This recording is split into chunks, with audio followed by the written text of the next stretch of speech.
As an administrator, you are oftentimes monitoring groups of students that don't fit within a particular class. So as you know, you can always look at a class profile, but if you want to look at a group of students, for example, students with an IEP that are performing below benchmark, or below provincial standard, it's difficult to be able to do that if you have to go into each individual class.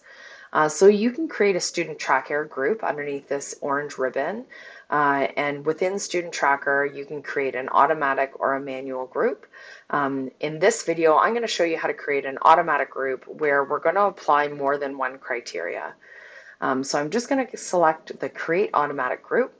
And if you're new to Student Tracker, on the left-hand side are the filter topics. So you can create a list of students based on a variety of filter topics. You can see it ranges from attendance to achievement to demographic information. In the center is where you actually select your requirement of the filter.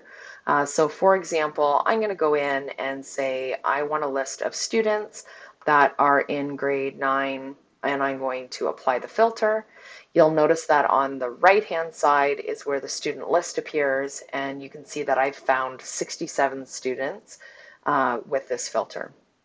So perhaps I want to look at grade 9 students, but maybe I'm a special education teacher, and perhaps I just want to look at the students that are in grade 9 and that have an IEP.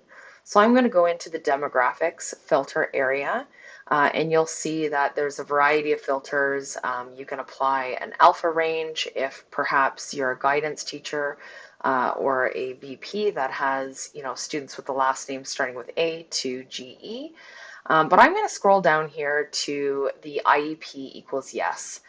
So I'm going to check off that demographic criteria, and then I'm going to click Apply Filters down below. And you'll see that of all the students that were in grade 9 previously, I've now added an additional criteria, which is IEP equals yes. And you'll see for all of these students that under IEP, they all have an IEP. So the criteria when you're adding multiple filters at the same time, it works like a Venn diagram. So I always say, show me a list of students that are in grade 9 and they have an IEP. So the more criteria you add, the fewer the students that you'll return.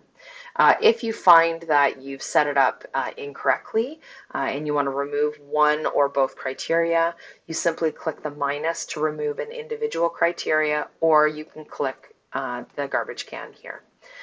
So some of the other multi-filter criterias that administrators use often is the IEP, the alpha, the grade, but also the secondary achievement.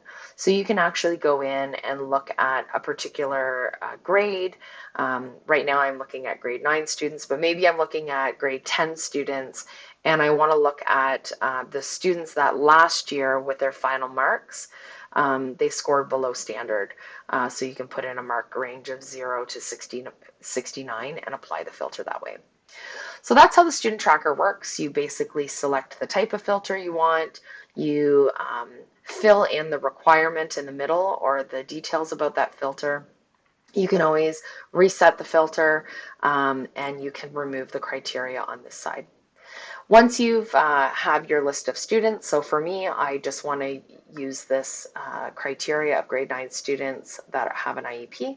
You can export as a PDF, Excel, or CSV file. You can go right to the student profile page if that's all that you want to do, or you can save it and use it as a formal group. So I'm going to press continue, and I'm going to name this group. So this would be grade 9 students with an IEP. And you can add the description if you want. So this was the student tracker group where we're just looking at grade 9 and IEP as the filter.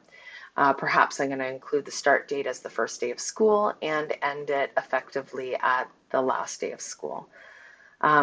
You can create a group that's active, which means that this filter is always actively being applied to the students in your building, which means that if there's a new student that is in grade 9 with an IEP, entering your school, you'll receive a notification.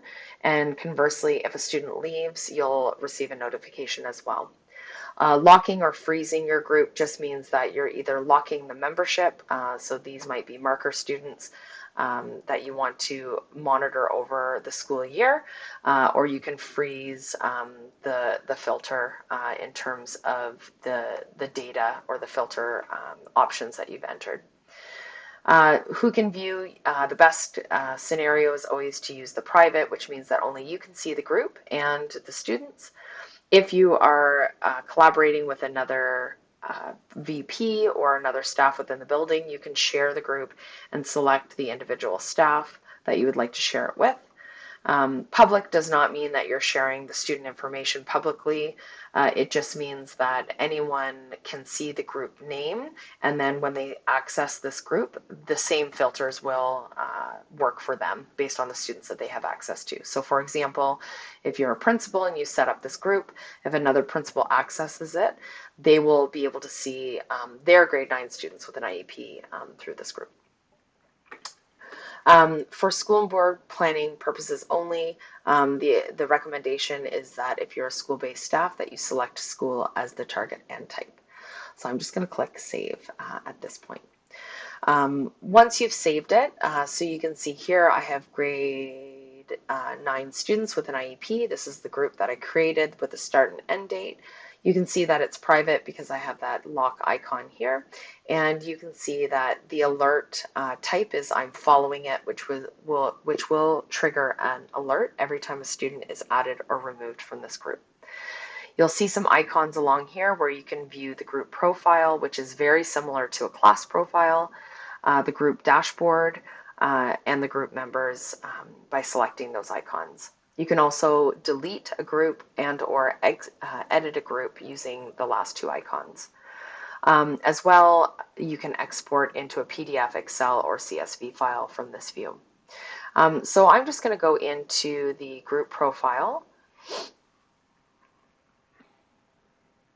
And you'll see that it looks very similar to a class profile, where you can identify the types of information that is populated in the table. So perhaps you want to look at their mathematics marks in the secondary courses. Perhaps in their elementary report card, you want to look at math as well. And you want to look at their math EQAO marks. Perhaps there's a assessment that's available in your school board related to math, or you can filter based on class or grade. So this is a really great way for you to be able to see across all the classes, all the grade 9 students in your building with an IEP.